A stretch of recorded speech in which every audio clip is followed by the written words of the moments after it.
Hi, చాలా మందికి కిడ్నీలో రాళ్ళు అనేవి ఈజీగా ఫామ్ అయిపోతూ ఉంటాయి. ఇవి తరచుగా రిపీట్ కూడా అవుతూ ఉంటాయి.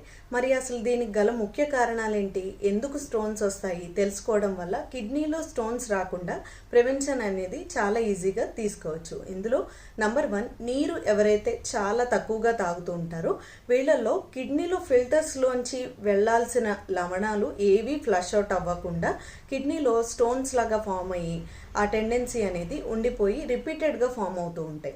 నంబర్ 2, కొంతమంది బాడీ మెకానిజం ఇలానే ఉండడం వల్ల బ్లడ్లో వాళ్ళకి ఆక్సలేట్ కానీ కాల్షియం కానీ స్టోన్ ఫార్మింగ్ టెండెన్సీ అనేది ఉంటుంది.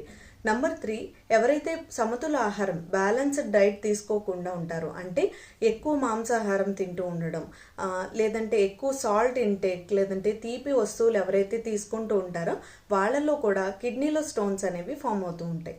మరికొంతమందిలో పాలకూర ఎంత తినాలో అంత మోతాదులో మోడరేట్ ఫామ్లో తినకుండా చాలా ఎక్కువగా తరచుగా తింటూ ఉంటారో వీళ్ళల్లో కూడా ఆక్సలేట్ స్టోన్స్ అనేవి ఫామ్ అవుతూ ఉంటాయి. ఇంకా పాలకూర టొమాటో కలిపి ఎప్పుడూ తినకూడదు. ఇది స్టోన్ ఫార్మింగ్ టెండెన్సీ అనేది చాలా ఎక్కువగా క్రియేట్ చేస్తుంది. సో ఇవి అన్నీ తెలుసుకోవడం వల్ల మనం స్టోన్స్ అనేవి చాలా వరకు ప్రివెంట్ చేసుకోవచ్చు. Please share to everyone and thank you.